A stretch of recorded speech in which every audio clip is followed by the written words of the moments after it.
Praise the Lord. आज मैं आपसे बातचीत करना चाहती हूँ और सुबह की प्रार्थना में हम पहुँच गए हैं 2025 के चौथे महीने का आज जो है 9 तारीख है। और मैं कहना चाहती हूँ मैं बहुत ज़्यादा खुश हूँ कि परमेश्वर के वचन से जो है मैं लोगों तक पहुँचती हूँ। मुझे बहुत ज़्यादा पसंद आता है परमेश्वर के वचनों को लोगों तक पहुँचाना।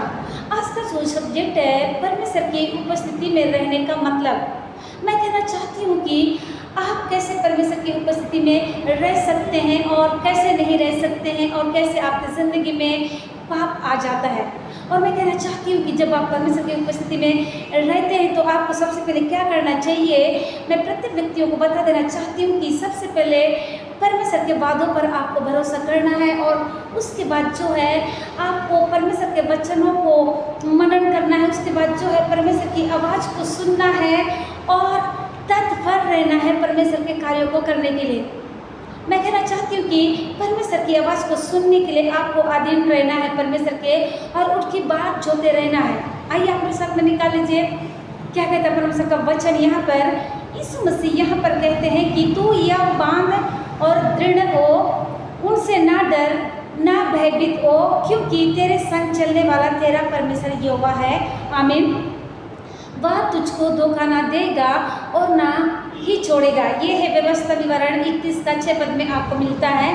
परमेश्वर बहुत ही खूबसूरत तरीके से यहाँ पर आपसे बातचीत कर रहे हैं। आपको डरना नहीं है, आपको भयभीत नहीं होना है। यीशु मसीह यहाँ स्वयं कह रहे हैं कि वो आपके साथ रहेगा, वो आपको धोखा नहीं देगा, इसलिए आपको डरना नहीं है और परमेश्वर भी नहीं छोड़ूंगा बोल रहे हैं। और मैं कहना चाहती हूँ आगे जब हमारा विश्वास मुश्किल से कमज़ोर हो जाता है, मुश्किलों से जब कमज़ोर हो जाता है, कभी कभी ऐसा हो जाता है कि जब हमारा विश्वास जो है मुश्किलों से कमज़ोर हो जाता है तो हमें परमेश्वर की उपस्थिति की बहुत ज़्यादा आवश्यकता होती है। जब हम बार बार आने वाली आपदाओं से डरते हैं तो और कई प्रकार की घटनाओं को देखकर आप डरते हैं तो आपके साथ आसपास में कुछ भी होते रहता है तो आपको बहुत ज़्यादा डर लगने लगता है। उस समय आप जो है सहारा ढूंढने लगते हैं किसी मनुष्य का, लेकिन वो मनुष्य भी आपको धोखा देकर चला जाता है। तो उस समय आपको ऐसा लगता है कि कोई आए मेरे पास और मुझको समझाए तो मुझको अच्छा लगेगा, मेरे दिल को, मेरे जीवन को सुकून लगेगा, ऐसा लगने लगता है। लेकिन मैं आपको बता देना चाहती हूँ सुबह की प्रार्थना में सबसे बेस्ट लाइफ है परमेश्वर की उपस्थिति में चलना। जब आप कठिन मुश्किलों से होकर गुजरते हैं तो आपको परमेश्वर को पुकारना चाहिए, परमेश्वर के नज़दीक में जाना चाहिए, अपनी कोठरी में जाना चाहिए, बार बार द्वार बंद करके परमेश्वर से प्रार्थना करना चाहिए। जब हम बार बार आने वाली आपदाओं से डरते हैं तो हमें जो है परमेश्वर की उपस्थिति की बहुत ज़्यादा आवश्यकता होती है। आप पढ़ सकते हैं बाइबल में व्यवस्था विवरण 31 का 6 पद में जहाँ पर कुछ इस प्रकार से लिखा हुआ है, तू यह बांध और उनसे ना डर ना भयभीत हो, क्योंकि तेरे संग चलने वाला तेरा परमेश्वर यहोवा है।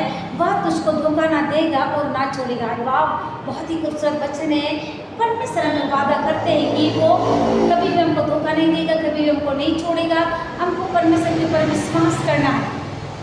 यह यीशु मसीह का वचन कहता है, आप पढ़ सकते भजन संहिता 23 का 4 में पढ़ सकते हैं, चाहे मैं घोर अंधकार से भरी तरह होकर चलूँ तो भी आने से ना डरूंगा, क्योंकि तू मेरे साथ रहता है। तेरे सोटे और तेरे लाठी से मुझको शांति मिलती है। आमीन। जब आप परिस्थिति से होकर गुजरते हैं तो आप इस वचन को दोहरा सकते हैं। जब दाऊद राजा परिस्थिति में थे तो इसी वचन से जो है वो परमेश्वर की आराधना करते थे, प्रार्थना करते थे। सो आप भी कर सकते हैं। और मैं एक और वचन आपको बताना चाहती हूँ, यूहन्ना 14 का 16 पद में जहाँ पर कुछ इस प्रकार से लिखा हुआ है, और मैं पिता से विनती करूंगा और वह तुम्हें एक और सहायक देगा। आमीन। वाह, वह सदा तुम्हारे साथ रहेगा। आमीन।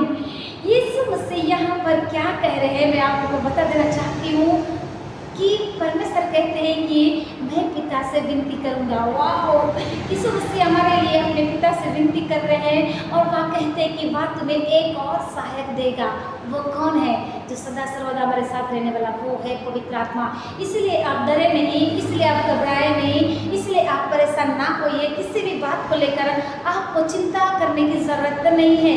सोच समय जितने लोग मुझको देख रहे देश विदेश दुनिया के चोर से, जितने फेसबुक फैमिली है, व्हाट्सएप नॉर्मल मैसेंजर के द्वारा, voice recorder, Gmail inbox, text message द्वारा, जितने लोग आप सुबह शाम की प्रार्थना का लाभ उठाते, मैं कहना चाहती हूँ आप लोगों के लिए गुड न्यूज़ है। मैं यूट्यूब चैनल भी खोल ली हूँ, आप चैनल में भी जाकर सुबह शाम की प्रार्थना का लाभ उठा सकते हैं। यदि आपने चैनल को सब्सक्राइब नहीं किया है तो आप सब्सक्राइब भी कर सकते हैं। चैनल का नाम है प्रिया गॉड इज अ लव। मैंने टेलीग्राम और इंस्टाग्राम भी ओपन की, और उसे भी जाकर सुबह कहना चाहती हूँ। धन्यवाद जीवन के देने वाले सामर्थ्य में प्रभु यीशु मसीह, बहुत ही प्यारा खूबसूरत वचन के लिए धन्यवाद पिता। आपने कहा कि वाह हमें एक और सहायक देगा, वो है पवित्र आत्मा। धन्यवाद करती खुदा, सचमुच आप महान परमेश्वर पिता, धन्यवाद करती हूँ। इस वक्त पिता देश में कई प्रकार का प्रॉब्लम चल रहा है प्रभु, कई प्रकार आंधी तूफानें आ रही है पिता, कई भूकंप, कई बुढ़ो हो रहा है पिता। ऐसे समय में प्रभु आपसे प्रार्थना करने के लिए हर एक लोगों की सहायता करिए, मदद करिए। धन्यवाद करते पिता, हमारी प्रार्थना को सुन रहे खुदा, सारे बातों में माँ आपको देते खुदा बन, यीशु मसीह के नाम से इस विनती को मैं मांगती खुदा, दया से सुने और कबूल करिए, आमीन।